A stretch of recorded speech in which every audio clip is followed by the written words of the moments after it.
I'm Deanna Norris of Holistic Birthing Services.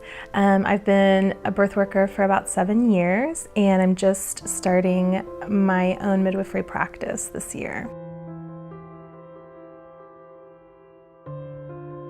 In addition to just your basic midwifery training courses, I have taken and completed many advanced classes in things like genetics and embryology and chemistry and nutrition, racial justice, research, how to do evidence-based research, that sort of thing. So it's a really thorough, really in-depth degree. I've also apprenticed with 5 different midwives across the state. They all have solo practices, so I've been able to see a wide variety of skills and philosophies and practice styles, and it's just been a great experience to be able to say, okay, well, tell me what you know about this, and tell me what you know about this, and kind of gather all that information and put it all into my own little, my own little system there. When I first started down the midwifery journey, I just knew that I was going to be that barefoot midwife in the middle of the woods catching babies in yurts next to the candlelight. That was my calling. And I still very much am that midwife in my heart, but thankfully I've added in a lot of the important things that you need to do to keep people safe to be able to have that lovely experience. So yes, I have changed quite a bit, and there are definitely there are internal struggles that I go through because I believe that every woman should be able to birth however she wants. What I know to be true, though, is that it's not always safe. And then am I going to be that person that's there supporting her, or am I just there to encourage her to find her path, And that can be really challenging for somebody like me who really wants women to feel empowered and supported, and birth is transformative, and if you have, one good experience, you're a different woman the next day. I definitely have pulled from individual midwives the things that I've loved and things that I'm just, I'm not comfortable with, or that it just doesn't flow with my philosophy of birth. I've kind of left those things on the table, and so I really love, true informed consent and refusal, explaining to clients from an evidence-based perspective, why we do what we do, what your rights and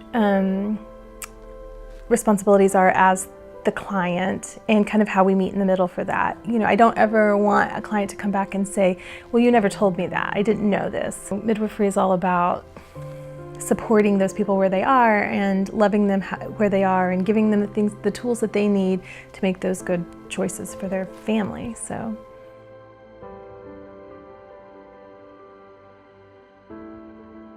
most people want to know how much it costs. They want to know what labs and tests do you require, how often you see them. Some people will ask about your experience, like how many catches have you had, how many years have you been doing this. Dads are pretty much always worried about how much does it cost, how big of a mess does it make, and what happens in an emergency.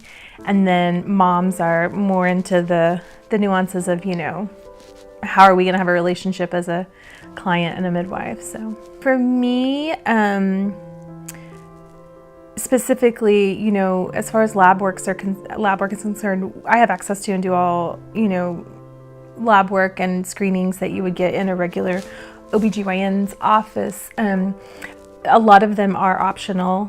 There are just a few things that I really am, set that these are things that help make me make sure that you're safe and low risk for out-of-hospital birth.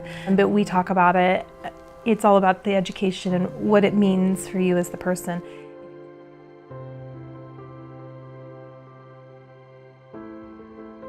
A lot of people don't ask about midwifery education, and that's usually because they don't understand the different nuances of education that a midwife can get.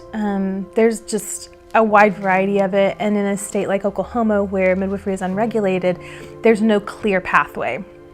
And so you can have a traditionally trained midwife who has never gone to a brick and mortar school, who has never done anything outside of an apprenticeship, who is an amazing midwife, but then you compare it to maybe a nurse midwife who has a master's degree in midwifery, and those trainings look vastly different. My philosophy is, as long as you know and understand kind of what you're getting, then move forward with what feels comfortable to you. One thing that often does not get asked is, if somebody has a grievance or would like to file a complaint against a midwife, they don't know where to turn to. In the beginning, when you're interviewing midwives, it would be really helpful to ask about, if they are part of a local midwifery organization. In Oklahoma, we have two organizations, one that is kind of like for the eastern side of the state and one's more kind of central and western. And a lot of us are members of both of them. The two organizations are the Oklahoma Midwives Alliance and the Midwife Society of Oklahoma. They both have websites, and they both have contact information on them. So if your midwife is a part of one or both of those groups, then you can rest assured that she's going through those steps to make sure that she's up to date on all of her practice guidelines and evidence-based care, and is working with other midwives doing monthly or quarterly peer review.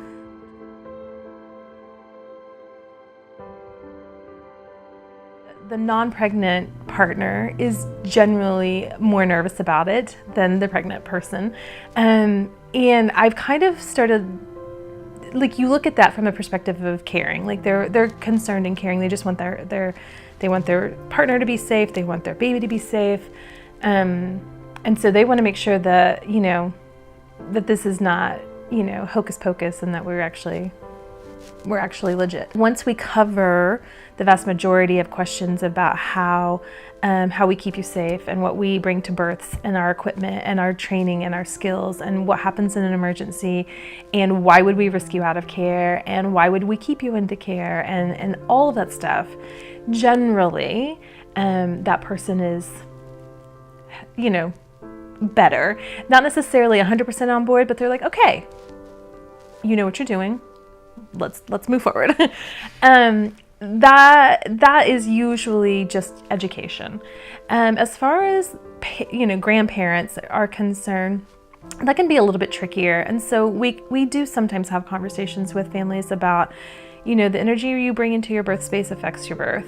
And while we all want to have our moms or dads or what next to us when we're having this beautiful experience, it's not always the healthiest, safest feeling for the person who's giving birth. And so we kind of give them permission to only have people who are going to be supportive, encouraging, and understanding in the house, in the room. However, on the flip side of that, if that family member is willing to come in and talk to us and ask their questions and get to know us the same way, the family did, the partners did, then we'll answer their questions,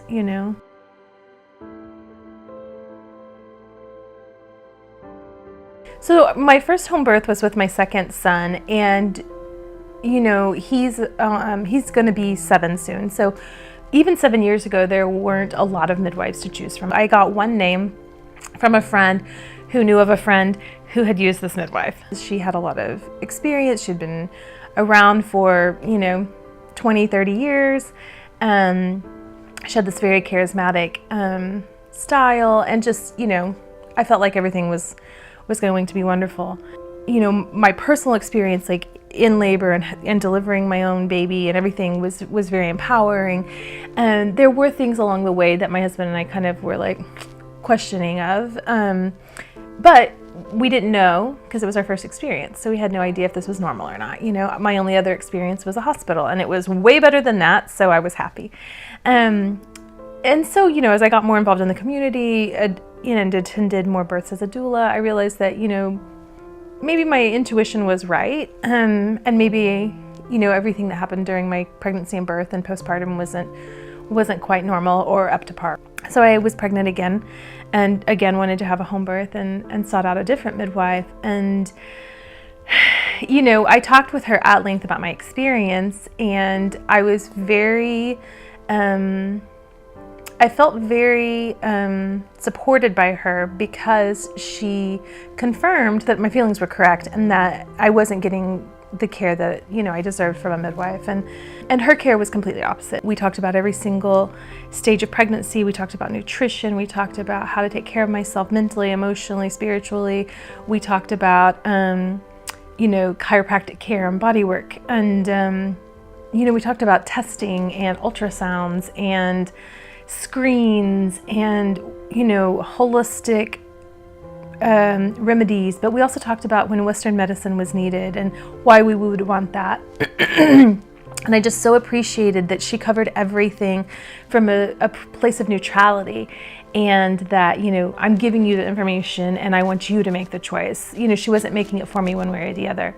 And what was interesting was that, you know, with my first home birth experience, it was so far to the left of what I had experienced in the hospital.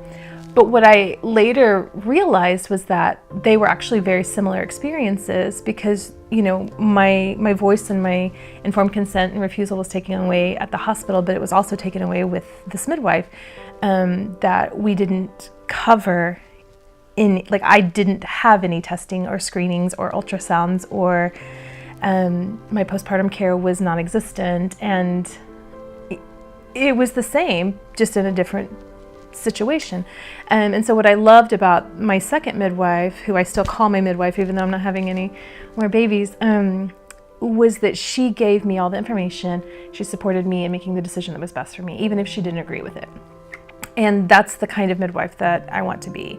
I want my clients to understand that I'm going to support you in this, and it might not be what I would choose, but I want you to make this choice.